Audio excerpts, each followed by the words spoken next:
Hindi mo na kaya magsalita. Ayun na, kinausap mo ako madaling araw ah.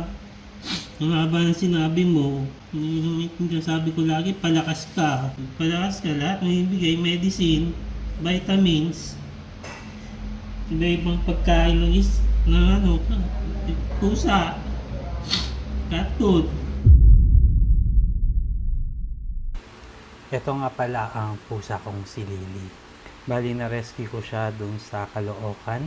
Nakita ko siya na nakakulong sa isang cat cage. Bali ganyan siya kapayat nung na-rescue ko siya. Based sa information ko, siya ay mag-almost 2-year-old na noong nakuha ko siya.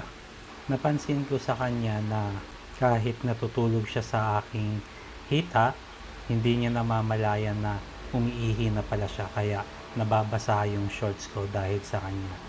Hindi ko alam kung trip-trip ba niya ito or baka may sakit lang siya. Pero so far, okay naman siya. Ginawan namin ng paraan. Binilhan ng medicines, vitamins, para bumalik ang kanyang sigla. And so far, ang ganda niya ng mga nakalipas na buwan. Yeah. Dali. Yeah. Sa totoo lang guys, itong pagpapaakyat ko sa kanya, hindi ko siya tinuruan yan. Nakita ko lang sa YouTube, then ginaya ko lang. Nagulat ako, tumalon siya sa hita ko. Every time na umuwi ako niyan, that time, galing sa pag-rides ng mga hailing apps, pag dumarating ako, siya lagi ang sumasalubong sa akin na para kang tinutunaw. Ayan, mga katropapis, ganyan katindi tumingin si Lily sa akin. Yung tipong parang kukunin niya yung pagod. Basta lahat ng energy na negative galing sa'yo, parang gusto niyang higupin. At nagiging kalma ako every time na dumarating ako sa bahay. Yung alam yung nasa Manila ka pero grabe talaga. Para akong sinasabihan niya na, gusto mo ba daddy na tanggalin ko na yung negative energy mo sa katawan mo? Akin na lang, please. Nang masaya ka na. Pagkatapos, pag binuhat mo naman siya, ayaw naman niya magpabuhat. Kaya ang ginagawa niya is ganyan. Tutulugan ka ng ganyan. Mas lalo ka talagang manggigigil sa kanya, di ba? Ayan, pag pinasyal mo siya guys, ganyan siya kadumi. Alam niyo kung bakit? Ayaw niya nang may humaharang sa daan niya, kahit sino inaaway niya sa daan. After niyang makipag-away, ayan, ganyan siya. Labas dila at humihingal-hingal pa. Ewan ko ba sa kanya? Alright, matagal na panahon na nung nasa amin siya. Ganyan kaalaga sa amin ang pusa namin, lalo na't dumating na si Tiger. Kahit yung alpha namin na si Gray, ayan yung nagdidila sa kanya. Dati silang magkaaway pero ngayon hindi na siya pinapatulan ng alpha namin na si Gray. Bali si Gray pala ang pinakauna naming pusa na na-rescue namin na bigla na lang dumating sa harap bahay namin. And then, minsan kahit nakakulong siya, alam mo yung tipong kunwari tulog siya pero tinitignan ka talaga niyan. Ganyan yan. Nagpapaawa sa amo niya kasi gusto niyang buntisin na si Tiger. So, sa mga nakakapanood nito guys, sa tingin nyo ba, tama ba yung nasabi ninyo na napabayaan ko yung pusa ko? Sobrang alaga nga sa amin yan. Ayaw lang namin tanggalin sa tali siya kapag nasa labas. Kasi once na makakita siya ng pusa sa daan, literal na hahabulin niya at mag-aaway talaga. Gusto niya na tumatakbo sa kanya lahat ng pusa na nasa daan. Kaya may leash siya kapag namamasyal kami. Wala talaga. Biglaan talaga yung nangyari last week. Nung pagbalik ko galing ng Japan, grabe. Ang laki ng pinayat mo Lily talaga, grabe. Vitamins, boost, medicines, lahat binigay namin sa iyo. Lahat ng brand ng cat foods binigay ko talaga, literal. Kaya sobrang nagtataka ako at nag-aalala talaga ako that time. 1 week earlier, naging tatay na si Lily and tinitignan niya si Tiger na nanganganak that time. And pakiramdam ko kay Lily na masaya siyang nakita niya yung mga babies niya. Tinitignan niya ang asawa niyang si Tiger. Bali, buhay pa nitong mga oras si Lily niyan nung pinanganak ni Tiger ang kanyang mga babies. Kaya lahat ng vitamins and meds talagang ibinigay ko kay Lily niyan. Dahil gusto ko pang makita ni Lily na lumalaki ang kanyang mga kittens. 9 days old. Ito si Junior or Juniora, kahawig kasi ni Tiger. Tigers look alike. Yan, nagagalit na si Tiger. Bye-bye! Ayan na, oh. Ito ka look alike nyo. Ayan. 9 days old. Ang tatay si Lily.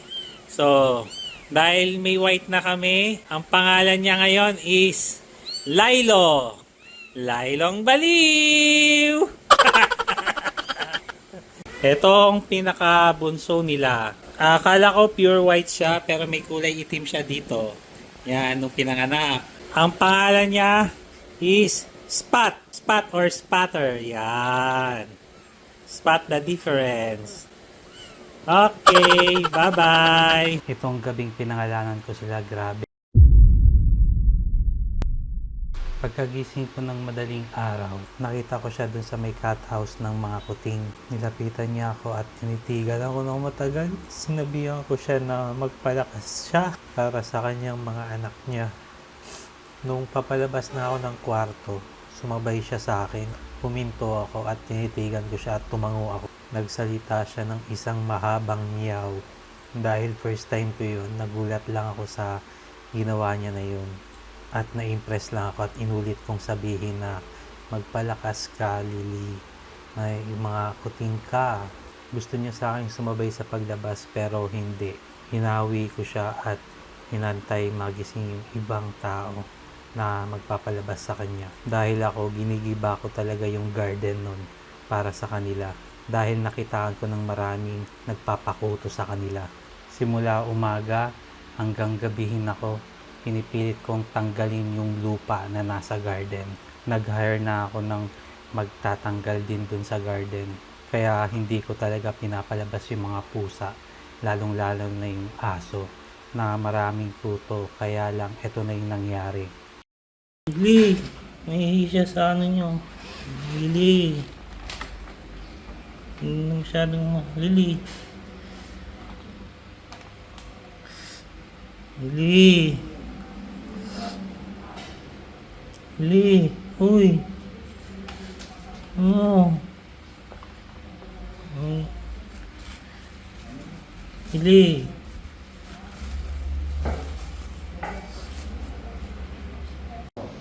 Lily. Lily. Hindi nakakain naman pa natin. Dapat po yun sa pinakain.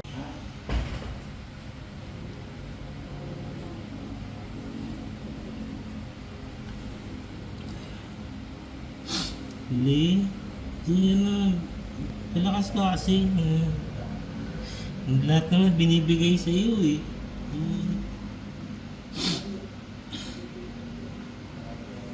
Kahit nantsalan ka.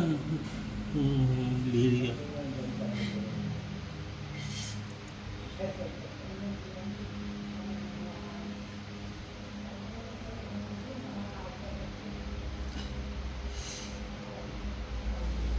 Hindi mo na kayo magsalita. Ayun na, kinausap mo madaling araw ah. Ang haba ng sinabi mo. Sabi ko lagi, palakas ka.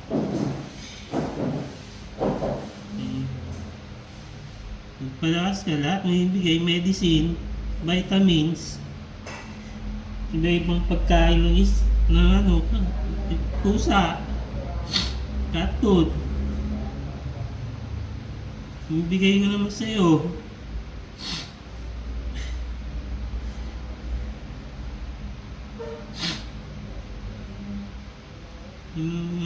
Salita ka kahit anong Lily. Isa lang. Salita ka.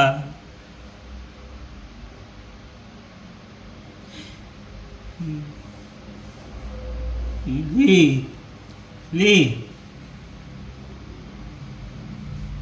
Hindi ginawa konti. Yan. Magpalakas ka kasi.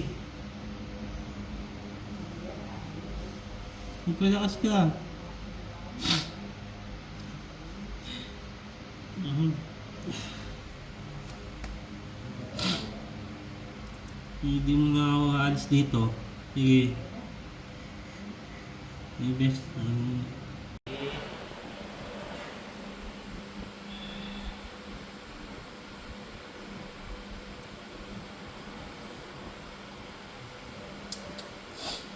Hindi.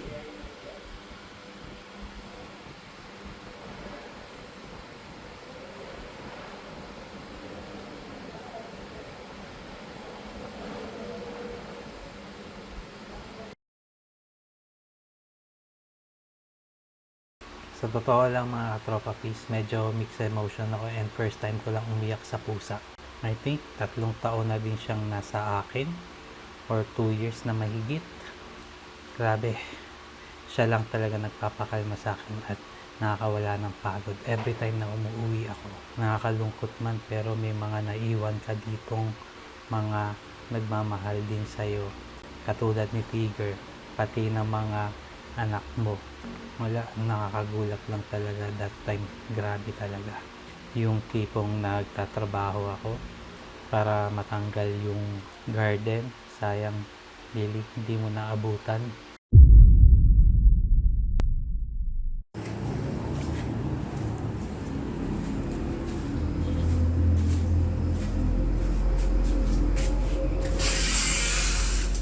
Lily? Lily? Morning. Napaalam na ako si Lily.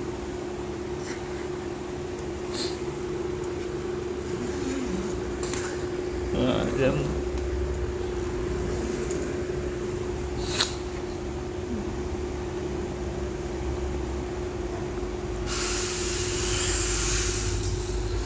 Bye, Lily.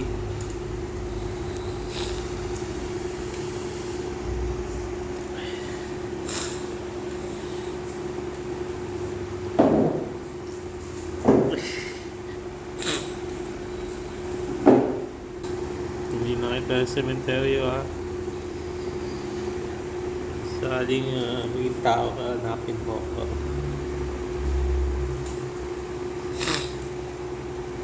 Bye. Bye-bye, Lily.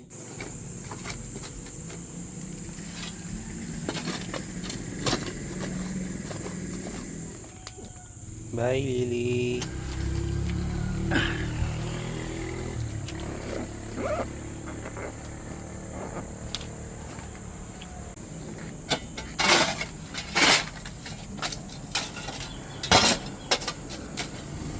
Hi, Lily. Gano? Kuha ako ng simento. Simento nga kita. Bago ko i-end ang video na ito, guys, may message ako sa mga taong nananakit ng mga hayop. Paano kung gawin yan sa pamilya ninyo? Paano kung masagasaan kayo dahil napaka-irresponsableng driver ninyo? Paano kung kayo ang maging hayop? Sa tingin nyo, deserve nyo ba din yung gagawin sa inyo? Siyempre, sasabihin nyo, hindi, di ba? Sad but true. Yung batas para sa animal, sobrang hina at ang bagal ng justice. Yung mga case na humahawak para sa animals, walang kwenta. May nabasa akong article, 3 years na. Hanggang ngayon, hindi pa rin napaparusahan. Yun yata yung nasa Orion or Maribeles. Ganyan ang batas dito sa Pilipinas. Grabe. At magpapasalamat na lang ako. Luna Kisses Pet Supplies. Isa sa mga nag-provide ng vitamins and medicines din ni Lily. Thank you sa lahat. And sa mga nakiramay, thank you po sa mga efforts ninyo. Kahit papaano, napapakalma pa rin ako. Thank you. So, dito na lang mga ka-pet lovers. See you when I see you. Bye-bye. And bye-bye, Lily.